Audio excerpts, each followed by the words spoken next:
গণমাধ্যমে দেখলাম যে জামাত ইসলামের আমির যখনই কোনো নাটক মঞ্চস্থ হয় তখন তিনি গণমাধ্যমে এবং সামাজিক যোগাযোগ মাধ্যমের ওনার ভেরিফাইড আইডিতে তিনি নাটক মঞ্চস্থ করেন, মিথ্যা প্রপাগান্ডা ছড়ান এবং অনেকেই বলছেন এ পর্যন্ত তিনি শতাধিকের অধিক তিনি সামাজিক যোগাযোগ মাধ্যমে তিনি ভুয়া মিথ্যা প্রপাগান্ডা করেছেন। গতকালও তিনি তার সামাজিক যোগাযোগ মাধ্যম যেটি নাকি ভেরিফাইড, সেখানে তিনি জিসানকে বলেছেন যে গুম এবং অপহরণ করেছে সরকারি বাহিনী। সুতরাং আমরা মনে করি এরকম একজন ব্যক্তি যার কাণ্ড জ্ঞান এত সীমারেখার নিচে, তিনি কিরকম করে জামাত ইসলামের আমির হয়ে থাকেন এটি আমাদের। আপনারা দেখেছেন অন্তত 5 তারিখের পরে আমরা কয়েকটি উদাহরণ দিচ্ছি যে তিনি তার সামাজিক যোগাযোগ মাধ্যমে কিরকম করে মিথ্যা প্রপাগান্ডা ছড়িয়ে বাংলাদেশ জাতীয়তাবাদী দল এবং বিএনপি নেতা কর্মীদেরকে তিনি বিভ্রান্ত করেছেন, জনগণকে তিনি বিভ্রান্ত করেছেন।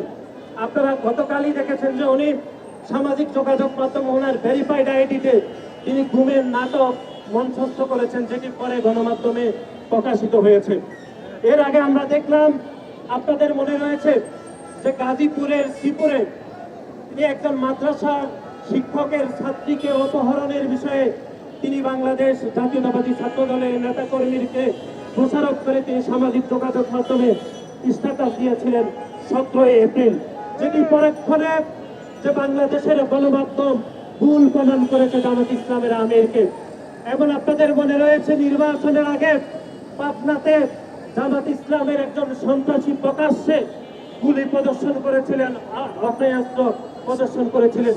তিনি সেই বিষয়েও আমরা দেখেছি যে 11 জুলাই তিনি তার সামাজিক যোগাযোগ মাধ্যমে সে একই ভুয়া মিথ্যা প্রপাগান্ডা ছাড়িয়ে বাংলাদেশ জাতীয়তাবাদী দল বিএনপি দোষারোপ করেছে। পরক্ষণে বাংলাদেশের গণমাধ্যমগুলো প্রমাণ করেছে যে ব্যক্তি অস্ত্র হাতে দেখা গিয়েছে সে আদৌ জামাত ইসলামের নেতৃবৃন্দ। সুতরাং আমরা মনে করে 5 তারিখের পরে বাংলাদেশে যত প্রপাগান্ডা ছড়িয়েছে তার বেশিরভাগই জামাত ইসলামের আমির সাহেব এই প্রপাগান্ডাগুলো ছড়িয়েছে।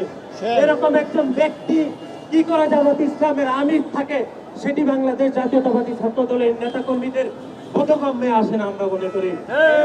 আজকের এই অবস্থান, আজকের এই বিসি পরবর্তী সমাবেশ থেকে আমরা স্পষ্ট ভাষায় বলতে চাই, জামাত ইসলামের আমির এবং শিবিরের আইডি, শিবিরের ভোট আইডি গুলো থেকে আর কোনো যদি প্রপাগান্ডা ছড়ানো হয় তাহলে বাংলাদেশ জাতীয়তাবাদী ছাত্র দল জামাত ইসলামের আমির এবং শিবিরের ভোট আইডি গুলোর বিরুদ্ধে অবশ্যই আইনি ব্যবস্থা গ্রহণ করবে।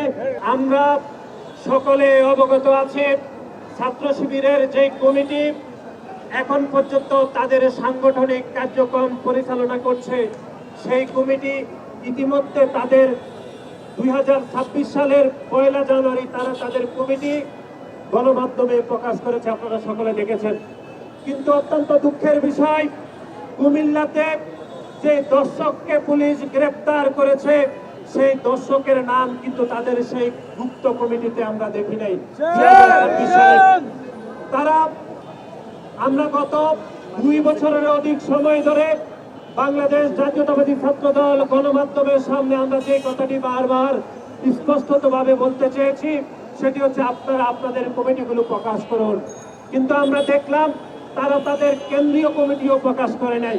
কিন্তু যখন তারা ঘুমের নাটক মঞ্চস্থ করেছে তখন তারা গণমাধ্যমে বলেছে সেই জিসান নাকি তাদের কেন্দ্রীয় কমিটির সহকারী আন্তর্জাতিক সম্পাদক। যদি সে এরকম একটি কাজ না করত, এরকম বিতর্কিত কাজ না করত, ঘুমের নাটক না করত, তাহলে আমরা জানতেই পারতাম না যে জিসান ছাত্র শিবির কেন্দ্রীয় সংসদের সহকারী আন্তর্জাতিক সম্পাদক।